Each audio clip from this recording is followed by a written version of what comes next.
ये हमारा fundamental right है। हम भीख नहीं मांग रहे। मैं इसके वास्ते बता रहा हूँ, हमारा पैसा हम वापस ले ही लेंगे। हम भीख नहीं मांग रहे, हमारे पैसा हम पूछ रहे हैं। आप सभी ईपीएस 95 पेंशनर्स के लिए बहुत ही बड़ी अपडेट है। जैसा कि ईपीएस 95 पेंशनर्स के द्वारा काफी लंबे टाइम से उनकी मांग 7500 प्लस डीए को लेकर के काफी बड़े बड़े आंदोलन और मीटिंग्स हो चुकी है, लेकिन आज की डेट तक उनकी पेंशन की बढ़ोतरी नहीं हुई है।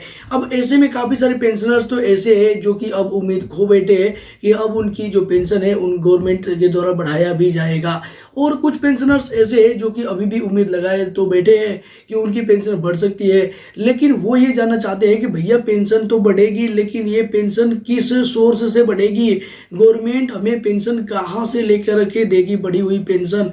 तो अगर आपके मन में भी कुछ डाउट है तो आज के इस नए वीडियो में हम डिटेल्स में जानने वाले हैं। रमाकांत निर्गुण जी के द्वारा ही जानने वाले हैं कि आपकी जो पेंशन है वो उसका पूरा कॉर्पस क्या है, और किस तरीके से गवर्नमेंट चाहे तो आपको बढ़ी हुई पेंशन दे सकती है, और किस तरीके से फिर भी गवर्नमेंट फायदे में रहेगी, और जो बढ़ी हुई पेंशन अभी आपको मिलनी चाहिए वो गवर्नमेंट के द्वारा कहां कहां पे लगाया जा रहा है। इन सभी चीजों को रमाकांत निर्गुण जी ने बड़े ही डिटेल्स में समझाया है, बताया है, जिसे कि आप सभी पेंशनर्स को जानना बहुत ही ज्यादा जरूरी है। और उन्होंने रिक्वेस्ट भी किया है आप सभी पेंशनर्स से कि सबसे पहले आप सारा मामला समझिए, उसके बाद अब आपको पता चल पाएगा कि भैया गवर्नमेंट आपको बढ़ा हुआ पेंशन किस तरीके से दे सकती है। नमस्कार, मैं Ramakant Nargun, national chief coordinator, national station committee EPS 95। आज का टॉपिक ही डिफरेंट है, थोड़ा ध्यान से सुनना। हम किसके वास्ते लड़ रहे हैं और हमारी राइट्स क्या है, ये तो समझने की बात है ना। थोड़ा ध्यान से सुनिए। ये जब ईपीएस 95 पेंशन स्कीम शुरू हुआ वो टाइम में ईपीएफओ ने 8,252,000 करोड़ फैमिली पेंशन स्कीम से ईपीएस 95 पेंशन स्कीम को ट्रांसफर किया।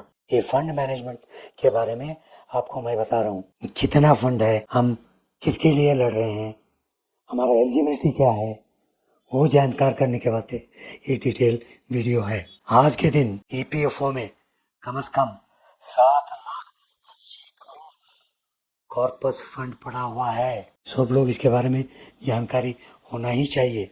और इसके अलावा ये इनऑपरेटिव अकाउंट बोल के हम कुछ लोग बोलते हैं, बैंक में, इंश्योरेंस में इनऑपरेटिव अकाउंट है बोल के, गलत है।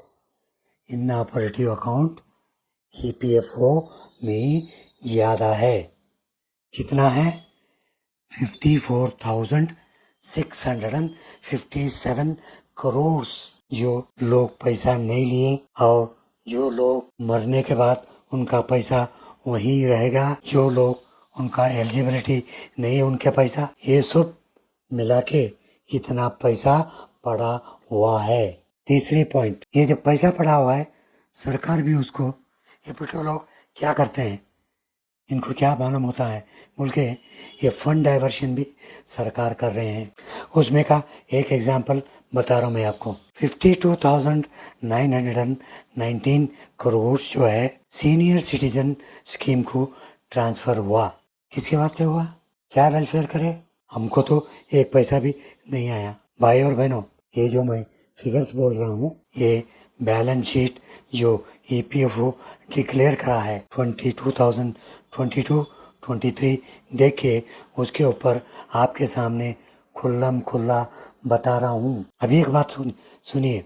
2022-23 एज ऑन 9/8/2024 6 करोड़ 48 लाख 73,121 लोग महीने को 1,250 रुपीज भर रहे हैं। टोटल रकम जो है ये छोटो स्टेट का एक बजट होता है। इसका कितना अमाउंट है मुझे बताया ना, 6,48,085 जो है करोड़ रुपीस पर साल को ये कंट्रीब्यूट होता है। इसका इंटरेस्ट कितना होता है? इसका इंटरेस्ट एक साल को 51,985 रुपीज इंटरेस्ट कंट्रीब्यूट होता है। भाई और बहनों सुनिए, टोटल रकम कितना हुआ? 7,80,000 3,800 करोड़ रुपया वहाँ पड़ा हुआ है। ये हमारा फंडामेंटल राइट है। हम भीख नहीं मांग रहे हैं। मैं इसके वास्ते बता रहा हूँ, सीखिए और सिखाइए, लोगों को बताइए कि हमारी पैसा वहाँ पड़ा है। घर से बाहर आइए, हमारे साथ मिलिए, नेशनल एजुकेशन कमेटी के साथ लड़ेंगे। हमारा पैसा हम वापस ले ही लेंगे। भाई और बहनों, 4 लोगों को ये चीज बताओ, हम भीख नहीं मांग रहे, हमारे पैसा हम पूछ रहे हैं। ये ज्ञानों के वास्ते ये वीडियो बनाए हूँ। 4 लोगों को बोलिए, 4 लोगों को लेके आइए, हमारे संगठन बढ़ाएंगे, संघर्ष करेंगे, जल्द ही जल्द हमारी पेंशन लेके ही आएंगे। धन्यवाद, नमस्कार, बोलो भारत माता की जय।